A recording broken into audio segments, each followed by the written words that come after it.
The first time I realized my family could erase me without blinking was over a single envelope.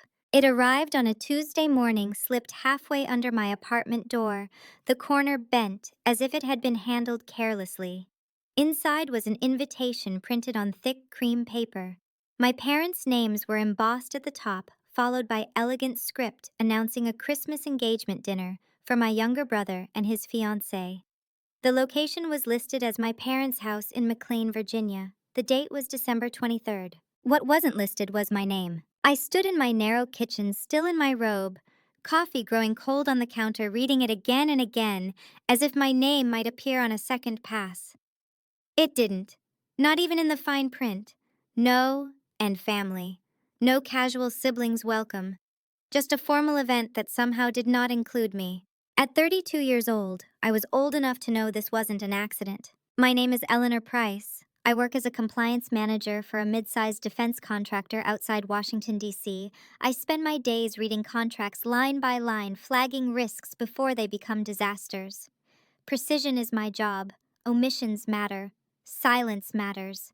And in my family, silence has always been a weapon. 15 minutes later, my phone buzzed. A text from my mother, Marjorie. "Did you get the invitation? Isn't it beautiful?" I stared at the message longer than I should have. Then I typed back carefully. "Yes, I noticed I wasn't listed. Should I assume it was implied?" The reply came almost instantly. "Oh, Ellie, don't be sensitive. Of course you're welcome. We just didn't want to clutter the invitation." Clutter. That word landed heavier than it should have. I didn't respond. I finished my coffee, got dressed for work, and left my apartment. By the time I reached the metro, the invitation was folded neatly back into its envelope, tucked into my bag like evidence. Growing up, my family was known for being close. That's what people said. What they meant was controlled. My father, Harold Price, built a successful regional construction company from nothing. My mother curated the image. My brother Nathan, 3 years younger than me, was raised as the heir. I was raised as support. I learned early how to be useful. I babysat. I edited emails. I helped my parents understand insurance policies and school paperwork. When Nathan broke things, I smoothed it over. When my parents needed a buffer, I became one. Praise came sparingly, always conditional. By the time I left for college, I understood the unspoken rule I was valuable when I made things easier. That rule followed me into adulthood. 3 years earlier, my grandmother Irene had passed away. She had owned a sprawling old house in Alexandria, along with a small but profitable family business leasing commercial properties. Everyone assumed my father would inherit everything. He didn't. The will left the business in a trust. I was named executor. I remember sitting in the lawyer's office, leather chair creaking beneath me, my father's jaw tight with irritation. He didn't yell. He didn't need to. The disappointment was quiet, surgical. "Grandma trusted you with paperwork," he said later in the parking lot. "That doesn't mean ownership." I believed him. So when my parents asked me to help temporarily manage the trust accounts until everything transferred smoothly to Nathan, I agreed. I handled filings. I communicated with tenants. I made sure taxes were paid on time. I did it because I was good at it, and because I still believed usefulness might eventually turn into respect. It never did. By the time the engagement invitation arrived, I was already managing far more than anyone acknowledged. I oversaw compliance at work. I oversaw the trust quietly at home. I even helped my parents refinance their house the year before when interest rates jumped. My name wasn't on the mortgage, but my spreadsheets kept it afloat. Still, I wasn't worth ink on an invitation. That evening, I called Nathan. "Hey," I said lightly. "I got the Christmas dinner invite." "Oh, great," he said. "Mom's been stressing about that." "Quick question. Am I actually invited, or am I just assumed?" There was a pause. Not long, just long enough. "I mean, yeah, of course, Ellie. Why wouldn't you be?" "Because my name isn't on it." Another pause, longer this time. "Mom probably thought it was obvious," he said. "You know how she is." I did know. I also knew that nothing in my family happened without intention. I didn't push. I never did. Instead, I asked about his fiancée, Claire. He talked for 10 minutes about venues, rings, guest lists. I listened. I always listened. After we hung up, I opened my laptop and logged into the trust portal. I told myself I was just checking balances, making sure December payments were queued. That was my habit, my routine, control disguised as responsibility. That's when I noticed something new. A pending document upload, dated 2 days earlier. Title Preliminary Asset Reallocation Proposal. I clicked it. As I read, my chest tightened. The document outlined a plan to dissolve the trust, early transfer the commercial properties into a new LLC under my father's and Nathan's names, and sunset my role as executor due to logistical redundancy. My name appeared exactly once, as an administrative signatory to be removed. No discussion, no warning, no conversation. I leaned back in my chair, the hum of my refrigerator loud in the sudden silence. My hands were steady, which surprised me. What I felt wasn't anger, it was recognition. This was the pattern: small exclusions, quiet decisions, control exercised without confrontation, love framed as obligation, and every time I was expected to adapt. On the last page of the document was a note: final signatures scheduled after Christmas dinner. I closed the laptop. For the first time, I didn't feel the urge to fix anything. I felt something else instead. A clarity that settled slowly, heavily like snow. They weren't forgetting me. They were removing me. And if they thought I wouldn't notice, they had underestimated the one thing they had always relied on without crediting: my attention. I placed the invitation back on the table next to my laptop. 2 pieces of paper, both politely written, both designed to keep me compliant. I went to bed that night knowing one thing for certain: Christmas dinner wasn't the beginning of this story. It was the deadline.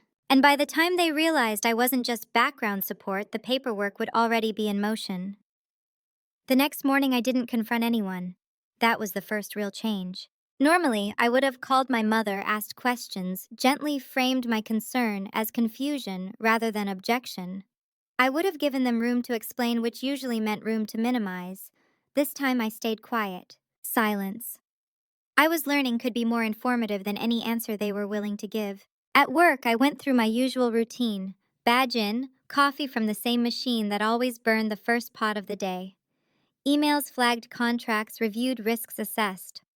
I was good at my job because I understood systems: how small adjustments created big consequences, how people hid intent behind polite language. The document I'd read the night before wasn't hostile, it was efficient. It assumed compliance. That assumption stayed with me all day. During lunch, my phone buzzed again. This time it was my mother. "Ellie, quick question. Do you still have access to Grandma's old files? The insurance ones." I stared at the message, then set my phone face down on the table. She didn't ask how I was. She didn't mention the invitation. She didn't ask if I'd seen the proposal. She went straight to what she needed. After work, I drove to my parents' house, not because I wanted to confront them, but because I wanted to observe. There's a difference. Their house looked the same as it always had. Brick colonial manicured lawn wreath already on the door, even though it wasn't December yet. Inside, everything smelled faintly of lemon cleaner and control. My mother was in the kitchen arranging flowers. My father sat at the table with his laptop open, glasses perched low on his nose. "You're early," my mother said, smiling too quickly. "I had some time," I replied. "Thought I'd stop by." My father glanced up. "Everything okay at work?" "Fine." That was it. No mention of the proposal. No mention of the invitation omission. The air felt staged, like a room waiting for actors to hit their marks. I sat down at the table close enough to see my father's screen reflected faintly in the polished wood. It was a bank portal. Trust accounts. I wondered how long they'd been working on the transition. Weeks, months. So I said casually, "Are we still planning to review the trust documents together after the holidays?" My mother's hand stilled, just for a second. "Oh, your father and Nathan have been talking about streamlining things," she said. "Nothing finalized." Streamlining. My father closed the laptop. "We didn't want to burden you. You've got your own career. We thought it might be a relief to step back." I nodded. That made sense, on the surface. Except no one had asked. "I'm glad you're thinking about my workload," I said evenly. "I just wish I'd been included in the conversation." There it was, the mildest form of objection. Not accusatory, just factual. My father leaned back in his chair. "Eleanor, you're taking this too personally." There it was, the familiar pivot. "It's just business." That word, business. As if business had never been personal in this family. As if my years of unpaid management were a hobby. I didn't argue, I didn't defend myself, I simply nodded again. "Okay," I said. The words seemed to confuse them. That night, back in my apartment, I pulled out every document related to the trust.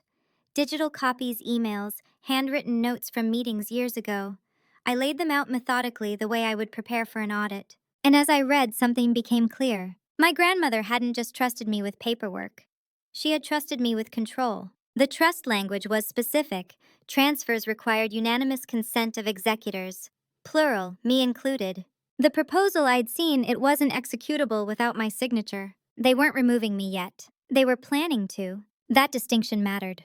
2 days later, Nathan called. "Hey, are you coming down this weekend? Claire wants to finalize the guest list." "Am I on it?" I asked. He laughed lightly. "Of course you are."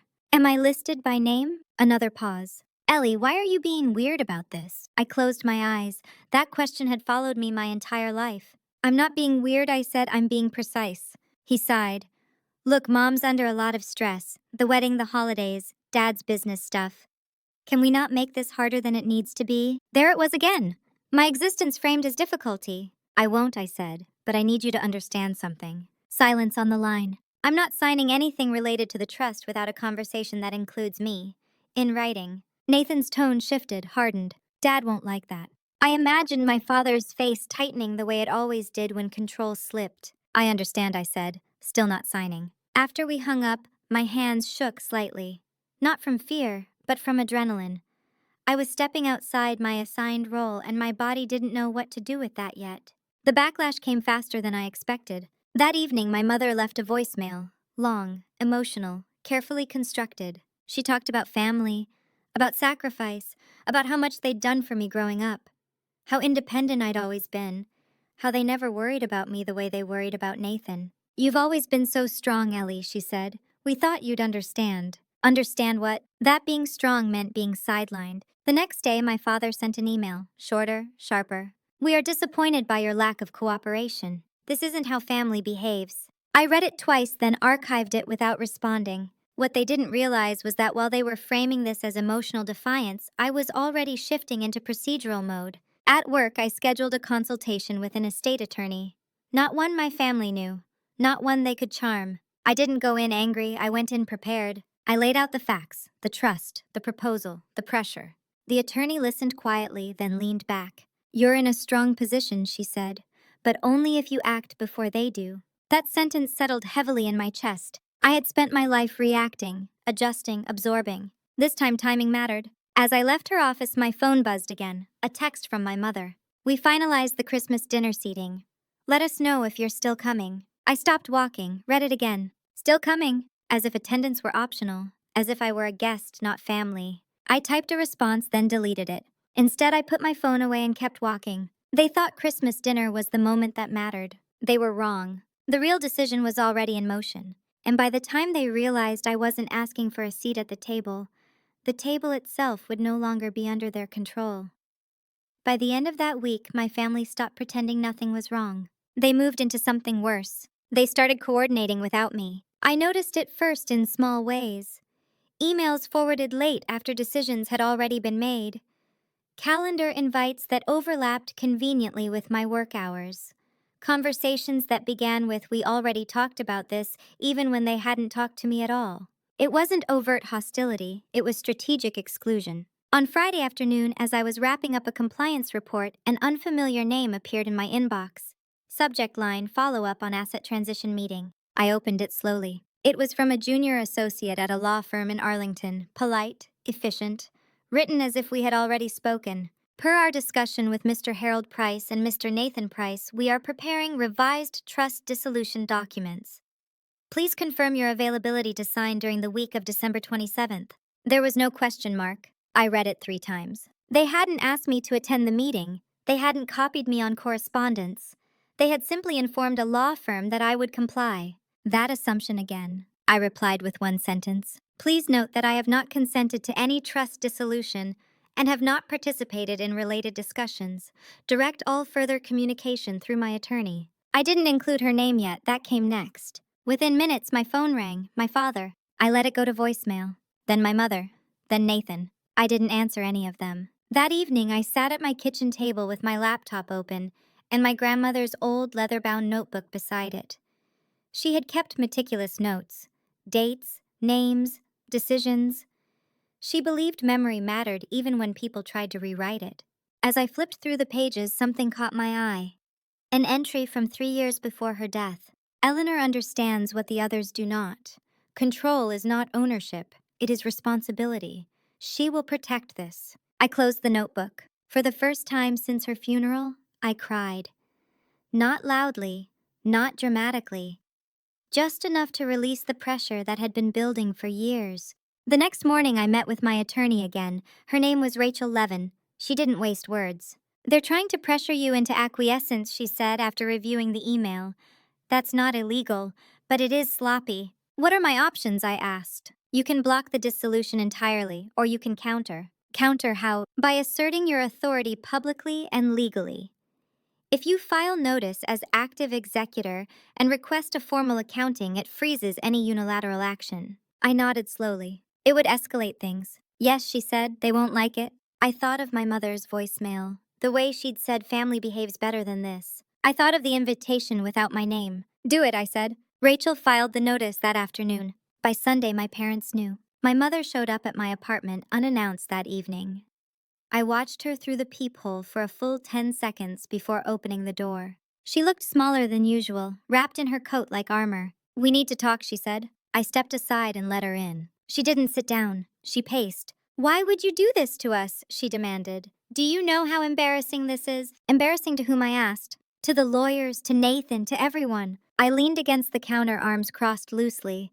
I wasn't defensive. I was grounded. "You tried to dissolve a trust without my consent. We were simplifying things. You excluded me. You've always wanted independence," she snapped. "We thought you'd be relieved." That word again. Relieved. "You never asked what I wanted," I said quietly. She stopped pacing, looked at me as if seeing me clearly for the first time and not liking what she saw. "This isn't like you, Eleanor." I almost laughed. "No," I said, "it's just not convenient for you." Her face tightened.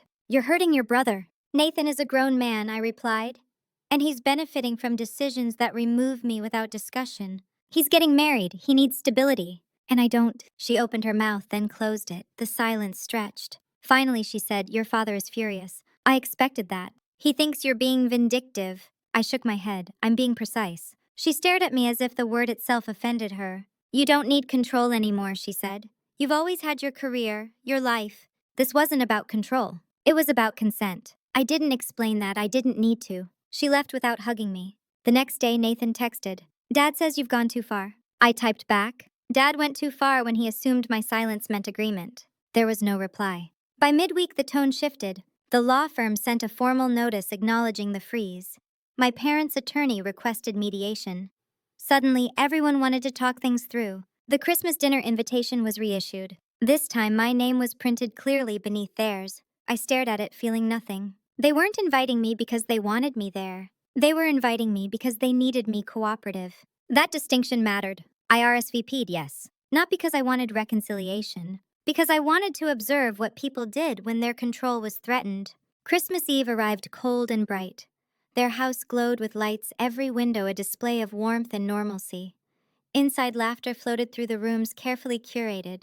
Claire greeted me warmly. Nathan hugged me too tightly. My parents watched me all evening. I didn't bring up the trust, neither did they. At dinner, my father raised a glass. "Family is everything," he said, "especially when things get complicated." His eyes flicked to me for half a second. I smiled politely and took a sip of wine. After dessert, Nathan pulled me aside. "What do you really want?" he asked low. I met his eyes. "Transparency, and my consent respected." He frowned.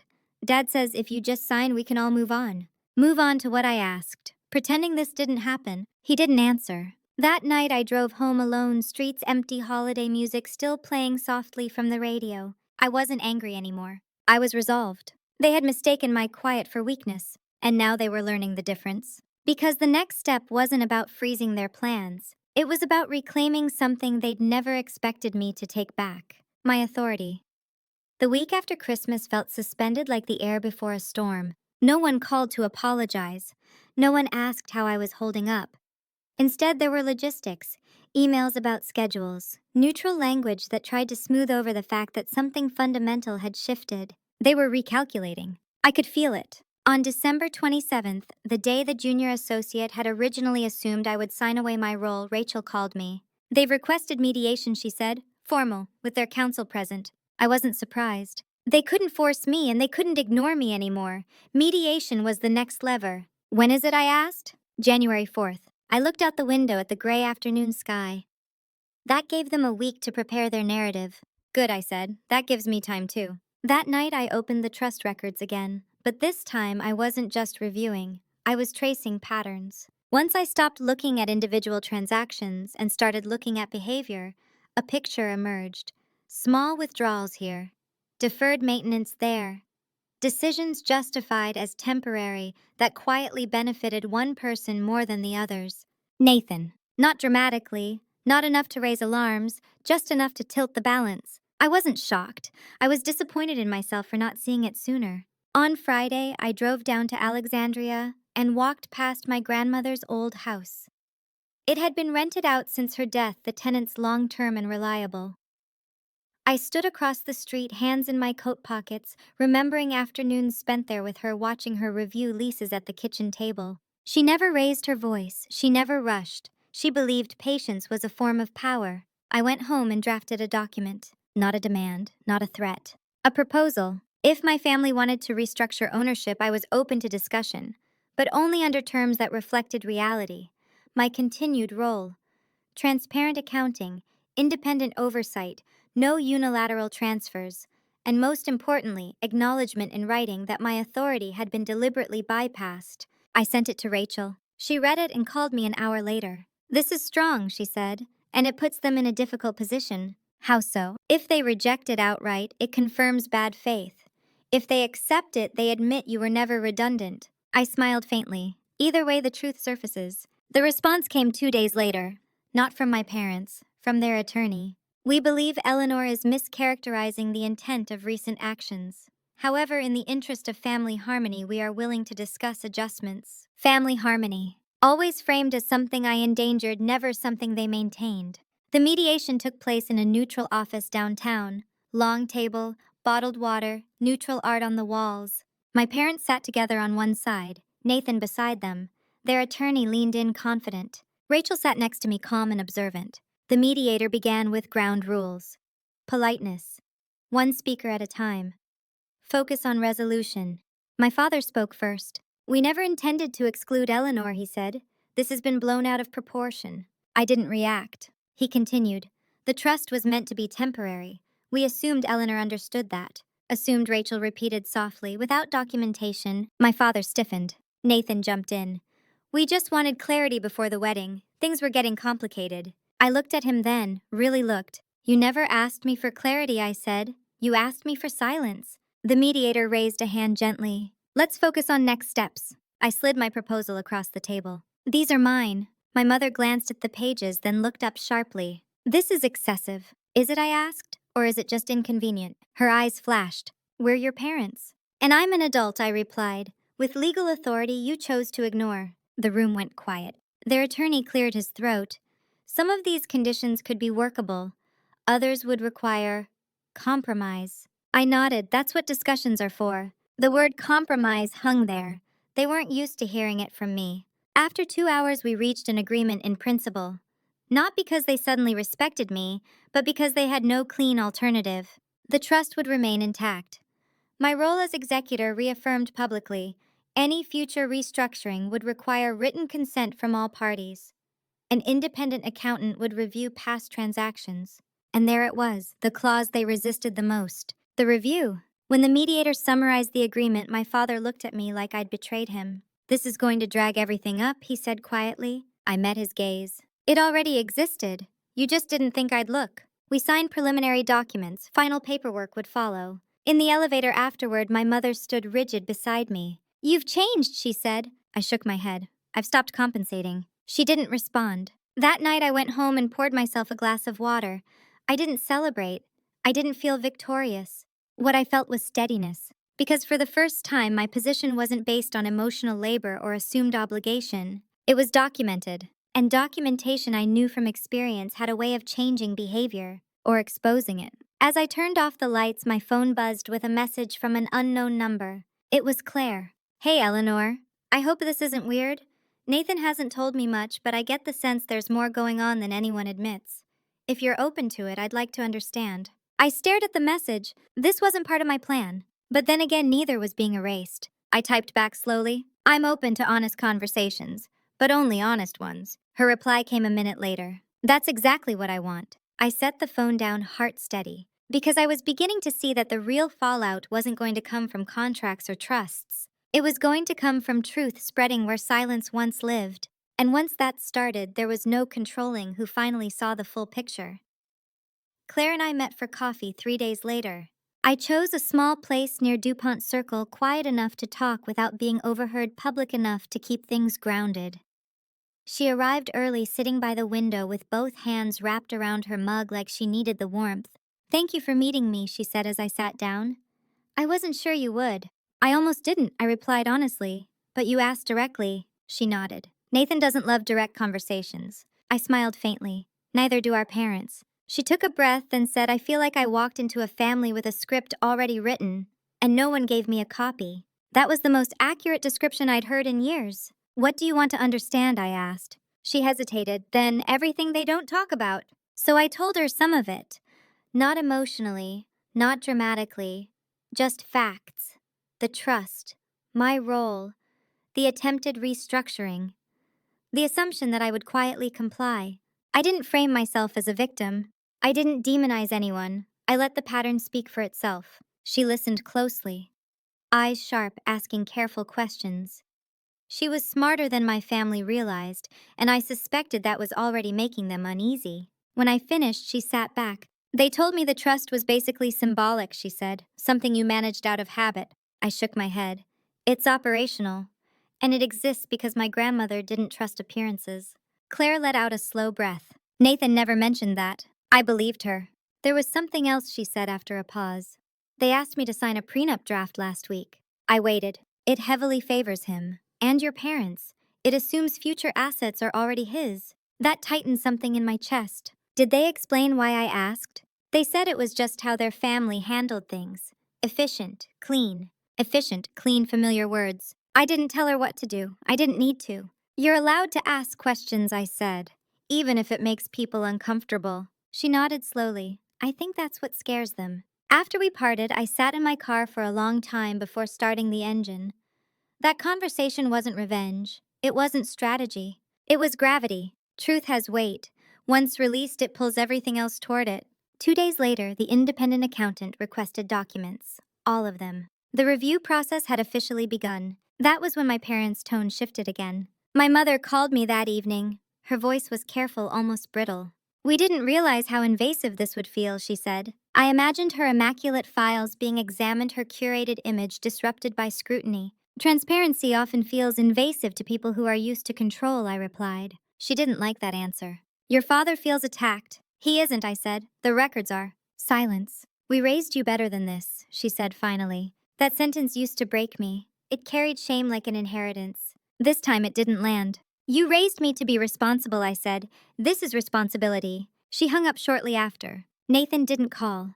Instead, he sent a long email, carefully worded, clearly reviewed by someone else. He wrote about stress, about timing, about how this was complicating the wedding, about how our grandmother would have wanted peace. I read it once, then forwarded it to Rachel. No response. A week passed. Then another. The accountant found discrepancies, not illegal but questionable.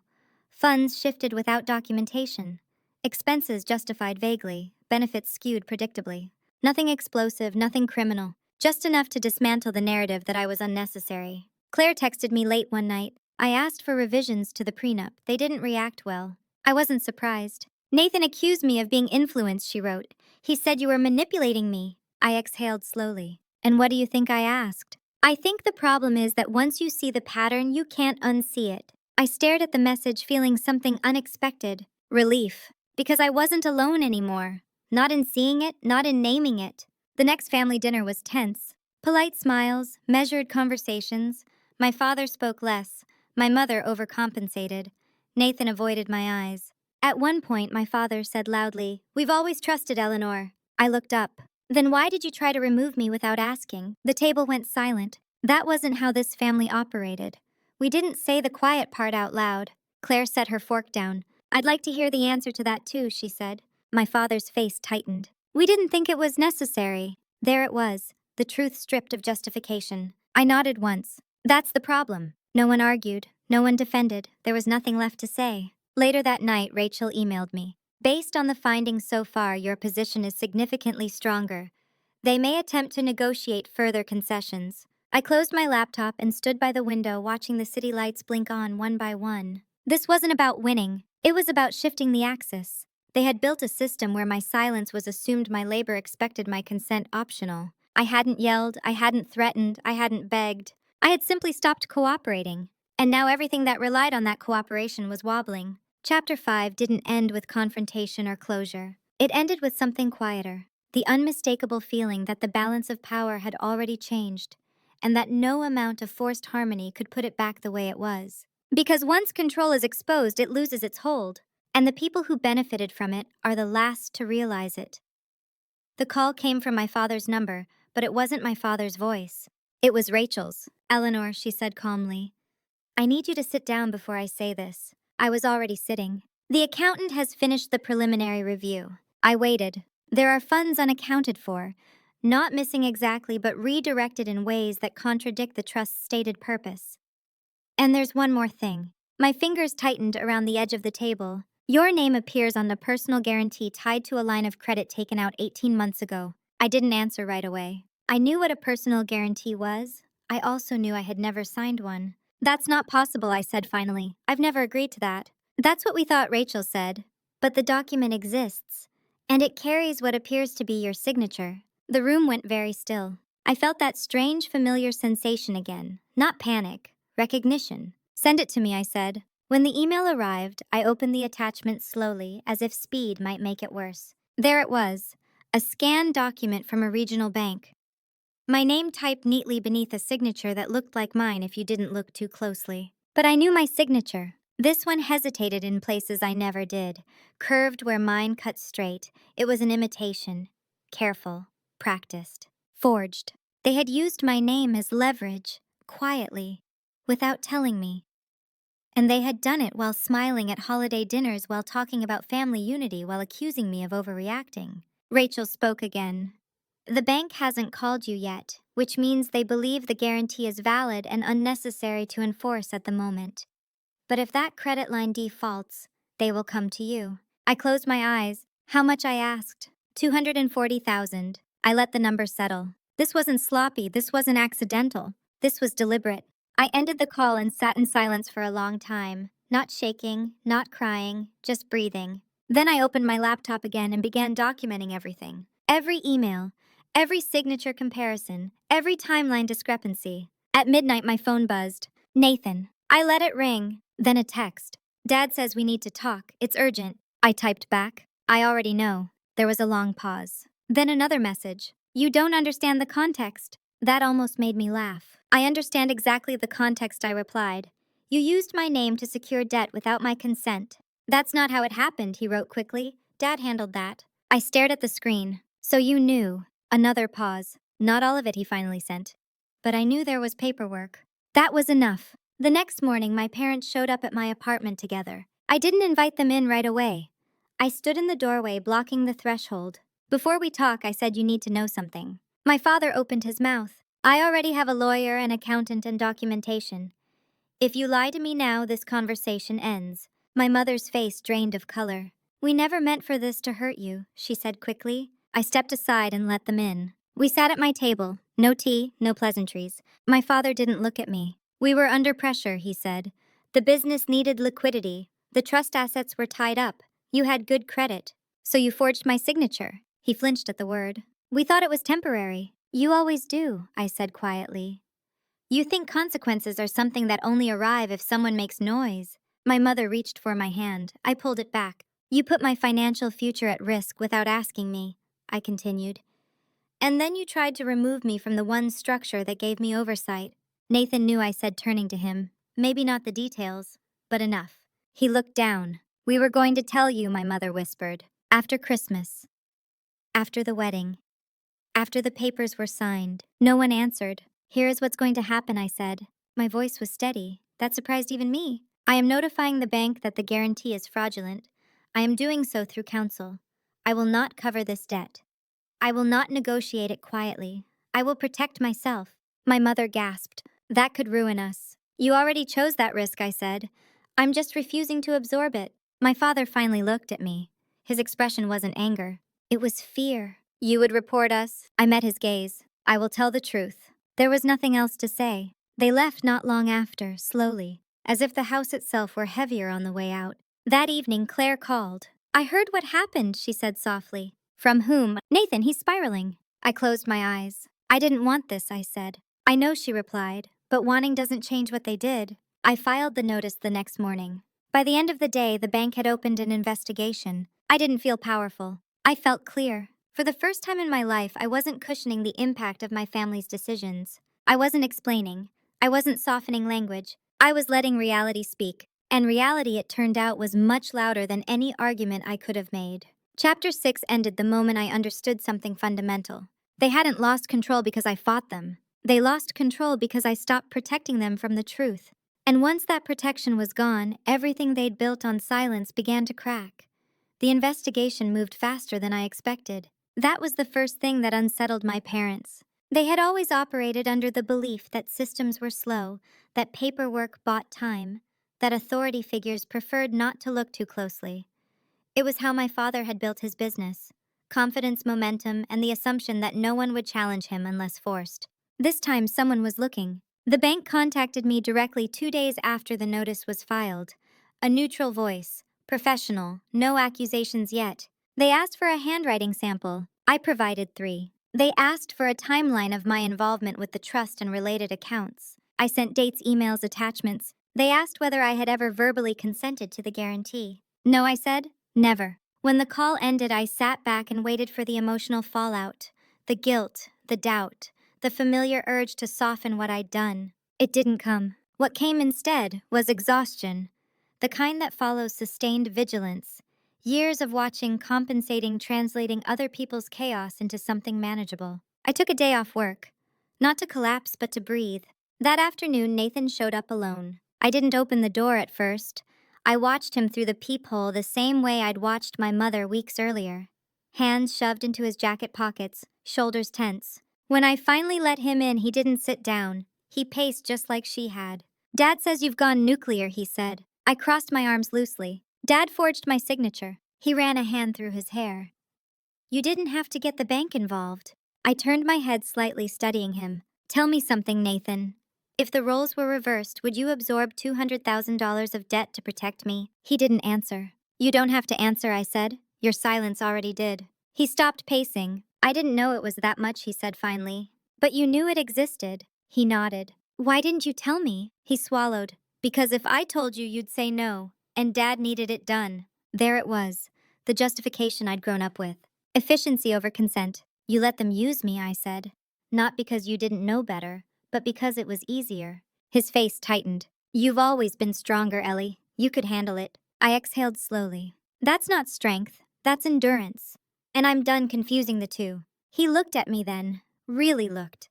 Not as a support beam, not as a buffer, but as someone who had stepped out of alignment. "You're going to destroy the family," he said quietly. I shook my head. "No, I'm just refusing to be the part that breaks silently." He left soon after, not angry, just hollowed out. That night, Claire texted me. "My parents think the wedding might be postponed." I stared at the message. "Because of the investigation?" I asked. "Because everything is suddenly unstable." I imagined the carefully staged future my parents had planned.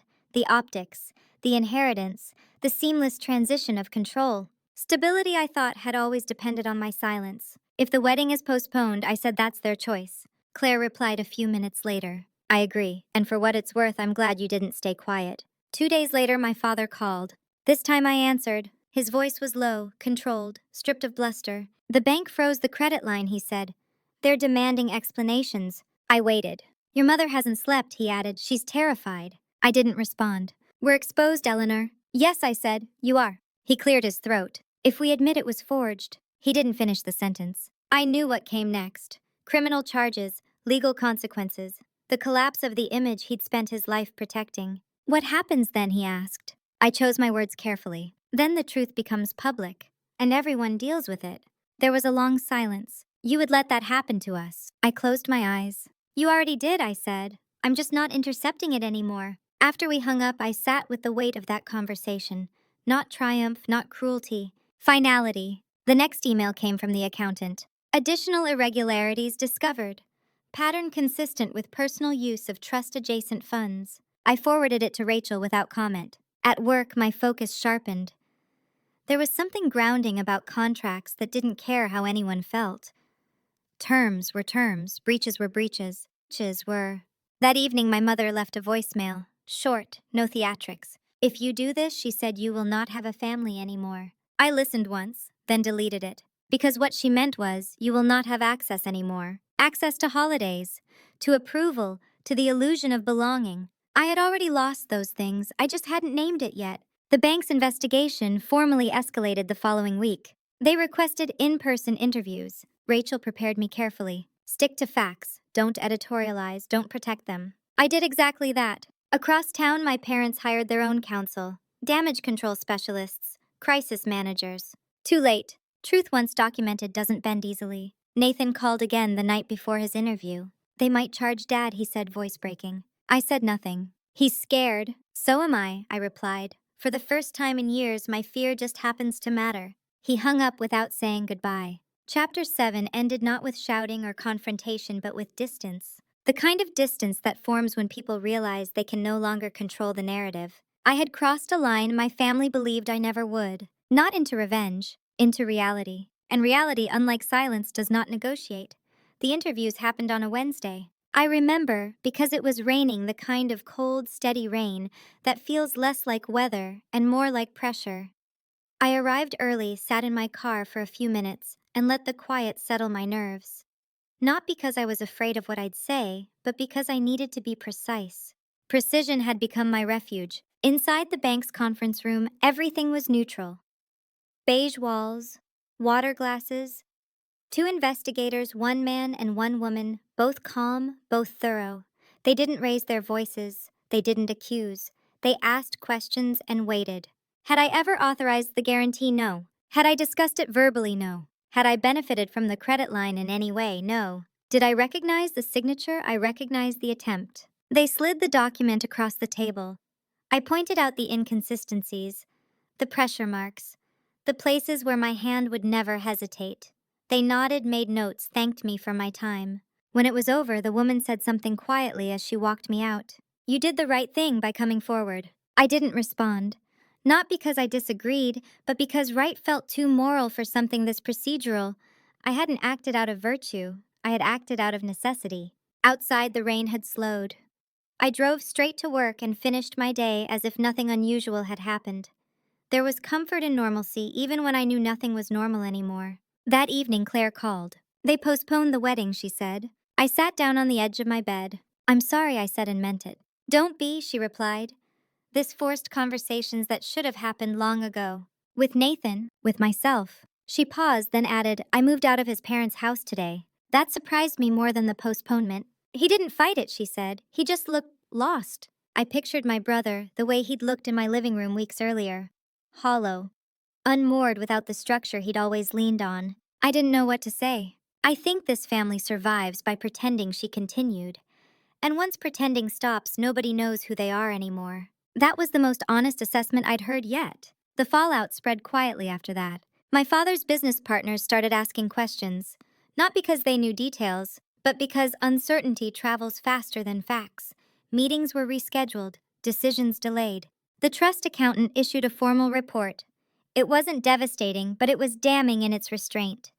Patterns, deviations, recommendations for restructuring oversight. My role as executor wasn't just reaffirmed, it was expanded. Rachel called me with the update. The trust board wants you to take a more active position, independent authority. I closed my eyes. They trust me, I said. They already did, she replied. They're just saying it out loud now. That night, my parents sent a joint email. It was long, carefully written, full of regret-adjacent language. They said they never intended to hurt me, that they felt misunderstood, that stress had driven poor decisions, that family should handle things internally. There was one sentence near the end that stood out. We hope you can find it in your heart to stop this before irreversible damage is done. I read it twice, then archived it. The damage they feared wasn't legal. It was exposure. A week later, the bank concluded its investigation. The guarantee was ruled fraudulent. I was formally released from all liability. The relief didn't come as a rush. It came as a settling. like a weight I hadn't known I was carrying finally being put down. Rachel called with the news. "You're clear," she said. "Completely." "Thank you," I replied. There was a pause. "They won't be," she added gently. I understood. My parents' counsel requested a meeting soon after. Not mediation this time, negotiation. They wanted to settle, quietly, to contain the fallout. I declined, not out of spite, out of clarity. I wasn't interested in managing their consequences anymore. Nathan sent me one final message. "I don't know how to be a brother without you fixing everything." I stared at it for a long time. Then I typed back, "Neither do I, but maybe that's the point." I didn't block him. I didn't engage further. I let the silence sit where it belonged. Work became easier, lighter. I slept better. I stopped anticipating emergencies that weren't mine to solve. For the first time, my life wasn't structured around preventing implosions. On a quiet Sunday afternoon, I returned to my grandmother's old house. The tenants were moving out. The trust board had approved renovations and a sale. I walked through the empty rooms slowly. The kitchen where she'd taught me how to read contracts. The window where she used to stand with her coffee watching the street. I understood her now in a way I hadn't before. She hadn't chosen me because I was compliant. She had chosen me because I could hold the line. As I locked the door behind me, my phone buzzed with a message from an unfamiliar number. It was my mother. "I don't recognize us anymore," she wrote. I considered responding, then I didn't. Some transformations aren't meant to be softened. Chapter 8 ended not with reconciliation or collapse, but with something more uncomfortable: separation. The kind that happens when people are finally forced to face themselves without a buffer. I hadn't destroyed my family. I had stepped out of the role that made their dysfunction sustainable. And without that role, everything else was finally being revealed. Silence has a sound when you're used to noise. For weeks after the bank cleared me, my phone barely rang. No emergencies. No frantic calls asking me to explain paperwork or smooth over hurt feelings. The quiet was unfamiliar, almost disorienting, like stepping off a moving walkway and having to recalibrate how to stand still. That's when I realized how much of my life had been shaped around anticipation. Anticipating needs, anticipating conflict, anticipating disappointment before it could fully land. Without that constant vigilance, there was space. And space has a way of inviting reflection whether you want it or not. The first real shift came at work. My supervisor asked if I would consider stepping into a broader role overseeing compliance strategy across multiple divisions. It was a promotion I'd quietly been qualified for over a year earlier, but had never pursued. I had always told myself it wasn't the right time. Family things, bandwidth, other priorities. When I said yes, it felt almost reckless. Then it felt right. The second shift came from the trust board. They voted to sell 2 of the smaller commercial properties and reinvest the proceeds conservatively. No flashy expansion, no ego-driven growth, stability over image. I signed the documents alone in Rachel's office. No family present, no commentary. The pen moved easily. That night, Nathan showed up again. I hadn't expected to see him so soon after his last message. He looked thinner, tired in a way sleep doesn't fix. I let him in. He sat down this time. "Claire moved out," he said quietly. I nodded. "She told me." He rubbed his hands together, staring at the floor. "I keep thinking if I'd said something earlier, this wouldn't have happened." Maybe I said. Or maybe it would have happened sooner. He looked up. "You really don't think this is your fault at all?" I met his gaze. "I think you're finally seeing a system you benefited from. That doesn't make you evil, but it does make you responsible for what you do next." He swallowed. "Dad's business is struggling. Partners are pulling back. Mom barely leaves the house." I waited. "They keep asking about you." I didn't respond. "They say if you just talk to them instead of involving outsiders." I held up a hand. "Stop." He stopped. "You don't get to rewrite this into a communication problem," I said evenly. "They didn't forget to ask me. They chose not to." He sat with that. "I don't know who I am without them guiding everything," he admitted. "Without you fixing the rest." That honesty mattered. "Then this is your chance," I said, "to find out." He nodded slowly. When he left, I didn't feel drained. I felt finished. Not with him necessarily, but with that chapter of explanation.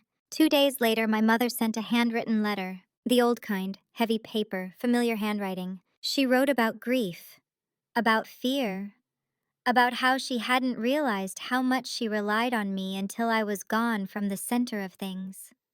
She didn't apologize for the forgery. She didn't name the betrayal. She framed it as loss. I folded the letter and placed it in a drawer, not to preserve it, to contain it. Because grief doesn't erase accountability. The next family gathering I skipped entirely. Thanksgiving was approaching, and for the first time in my life, I didn't feel obligated to show up where I wasn't respected. I spent the day with friends instead, ate too much, laughed easily. No one monitored my reactions. No one expected me to mediate. Later that night, as I washed dishes, I realized something else had changed. I no longer felt the need to justify my absence. The accountant's final report came in early December. It confirmed what we already knew. No criminal referral yet, but civil exposure remained. My parents would have to answer for the forged guarantee eventually. Rachel explained it calmly. This part is out of your hands now. I nodded, that was the point. That evening, my father called. I didn't answer. He left a voicemail. I listened to it once. He said my name the way he used to when I was young, measured, controlled. He said he hoped I was satisfied. I deleted it. Because satisfaction wasn't the goal. Safety was. Autonomy was. Truth was. And those things don't come from winning arguments. They come from choosing not to participate in systems that require your silence to survive. Chapter 9 closed quietly. No confrontation, no reconciliation. Just the steady realization that the life I was building no longer revolved around damage control. For the first time, my future wasn't something to protect from my family. It was something to grow for myself. The first snow of the season came early that year. It dusted the city overnight, just enough to soften edges without hiding them. By the time I left my apartment that morning, the sidewalks were slick and quiet, the kind of quiet that makes you aware of your own footsteps. I liked it. Snow doesn't fix anything. It just reveals where people have already walked. At work, the promotion became official. New title, new scope, more meetings where my voice carried weight without explanation. I noticed something subtle almost immediately. No one questioned my authority. No one asked who approved my decisions. They read my name on the document and moved forward. It was disorienting realizing how much of my exhaustion in the past hadn't come from responsibility itself, but from constantly having to justify it. That afternoon, Rachel forwarded me a notice. Your parents' council is requesting a private settlement conference. They're hoping to resolve matters before the end of the fiscal year. I stared at the email. What kind of settlement, I asked. They want you to sign a non-disclosure agreement. In exchange, they'll cover their own legal exposure and formally acknowledge the forgery without contest. There it was. Containment. They didn't want reconciliation. They wanted silence with better paperwork. I thought about my mother's letter, my father's voicemail, Nathan's confusion, the way all of it circled the same unspoken demand. Please absorb this so we don't have to. I typed my reply slowly. Decline. I'm not interested in an NDA. Rachel responded almost immediately. I expected that. Be prepared for backlash. I was. It came 3 days later, just before Christmas. My parents hosted a small gathering anyway. Fewer guests, no announcements, no engagement updates. The house still lit up like a magazine spread, but something about it felt hollow now, like a set after the actors have left. I didn't attend. That night, Nathan texted me a photo. The dining table, fewer place settings than usual. Your chair is still empty, he wrote. I didn't reply. I wasn't punishing them. I was done signaling availability. The real confrontation didn't come from my parents. It came from myself. On Christmas morning, I woke up alone in my apartment, sunlight reflecting off the snow outside. No dread, no tightness in my chest, no mental checklist of conversations to manage. I made coffee. I opened the journal my parents had given me years earlier, back when they still believed gifts could substitute for understanding. I hadn't written in it in a long time. This time I didn't start with emotions. I started with facts. What happened, what I did, what I chose not to do. Then I wrote one sentence that stopped me cold. I was never loved for who I was. I was valued for what I prevented. Seeing it written like that stripped it of drama. It wasn't cruel, it wasn't tragic. It was accurate. Accuracy has a way of setting you free. The bank closed its case shortly after New Year's. Civil proceedings would continue without me. My involvement officially ended. The trust board approved the sale of my grandmother's house. The proceeds were distributed according to her original terms, unchanged. I received a small inheritance, not life-changing, not symbolic, just fair. I didn't tell my parents when the funds hit my account. They didn't ask. Nathan called once more in early January. I think I'm moving out, he said, getting my own place. That's good, I replied. He hesitated. Do you hate them? I considered the question. No, I said finally. I just don't let them define me anymore. He was quiet. I don't know if I can do that, he admitted. I didn't reassure him. I didn't offer advice. You'll figure out what you can live with, I said. That's the only part that matters. After we hung up, I felt something settle into place. This wasn't about revenge. Revenge would have required ongoing engagement, monitoring their pain, measuring impact. What I had done was simpler. I had stepped out. And without my presence, the system they built around me had nothing to lean on. That was the twist they never anticipated. The punishment wasn't exposure, it was absence. By mid-January, my life had a new rhythm. Work, friends, quiet evenings that didn't carry the weight of anticipation. I started taking long walks again, something I'd stopped doing years earlier because my phone was always buzzing. Now it stayed silent. One night as I was getting ready for bed, I received an email from my father's address. Short, no greeting. We are selling the house. I read it once. Then I closed my laptop, because that message wasn't an invitation. It was a notification. And for the first time, that distinction didn't hurt. Chapter 10 wasn't loud. There was no dramatic victory, no apology that made everything right. There was just the quiet, unmistakable shift that comes when you stop negotiating your worth. I hadn't taken anything from them. I had taken myself back. And that it turned out was the one thing they never believed I would do. The house sold faster than anyone expected. That was what Nathan told me when he called 2 weeks later, his voice stripped of its usual defensiveness. No excuses, no reframing, just information. They accepted an offer below asking, he said. Dad didn't want to risk another delay. I pictured the brick colonial I'd grown up in, the hallway where I learned to walk quietly, the dining room where silence mattered more than honesty, the study where my father made decisions that shaped all of us without ever asking what we wanted. I felt nothing. That surprised me more than grief would have. Good, I said simply. There was a pause. You don't want to know where they're moving? I shook my head even though he couldn't see me. That's their decision. He exhaled slow and unsteady. I don't think they know who they are without that house. Neither do I replied. But that was never my responsibility. After the call, I sat at my desk and stared at the wall for a long time. Not thinking, just noticing the stillness. It occurred to me then that every major memory I had tied to that house was about management, avoidance, correction, anticipation. I couldn't recall a single moment of uncomplicated joy that hadn't required me to stay alert. Losing the house wasn't the loss they thought it was. It was the end of a stage set. A week later, Rachel called with an update I hadn't expected. Your parents' counsel has withdrawn from further negotiations, she said. They're focusing on damage control elsewhere. Meaning they've accepted that you're not participating anymore. I leaned back in my chair. That was the closest thing to closure I was going to get. The trust board scheduled one final meeting before the sale of the remaining properties. Routine, administrative, no drama. At the end, the chair thanked me for my stewardship, for my integrity. You honored your grandmother's intent, he said. That matters. It did. Not because it validated me, but because it confirmed something I had already learned. I didn't need my family to recognize my worth for it to exist. That evening, I ran into Claire unexpectedly at a bookstore near my apartment. She looked different. Lighter. Not happier exactly, but steadier. We stood between shelves for a moment, unsure whether to hug. I'm glad you're here, she said finally. Me too. We got coffee next door. Nathan and I officially ended things she told me. No drama, just honesty, for the first time. How do you feel? Sad, she admitted. Relieved, angry sometimes, but mostly awake. I smiled faintly. Awake is a good word. She nodded.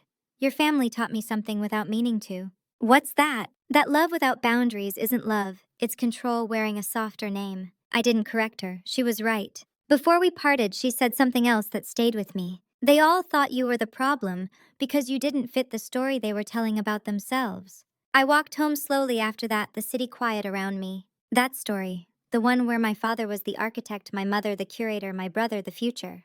And I was the silent infrastructure. When I stopped holding the weight, the cracks became visible. Late January brought an email from my mother. Shorter than the last one, less careful. We're downsizing, temporarily renting. Your father is considering stepping back from the business. No apology, no accusation. Just information. I didn't reply. Not because I was punishing her, but because the impulse to respond was gone. There was nothing left to negotiate. That night I opened my journal again. I wrote about absence. About how stepping away hadn't created chaos the way I'd been warned it would. It had created truth. Some people couldn't survive it. Others like Nathan might. But survival wasn't my metric anymore. Peace was. In early February, my birthday came quietly. No party, no family dinner, no expectations. Friends took me out for drinks. We laughed. We talked about work and travel and ordinary things. No one asked me to mediate anything.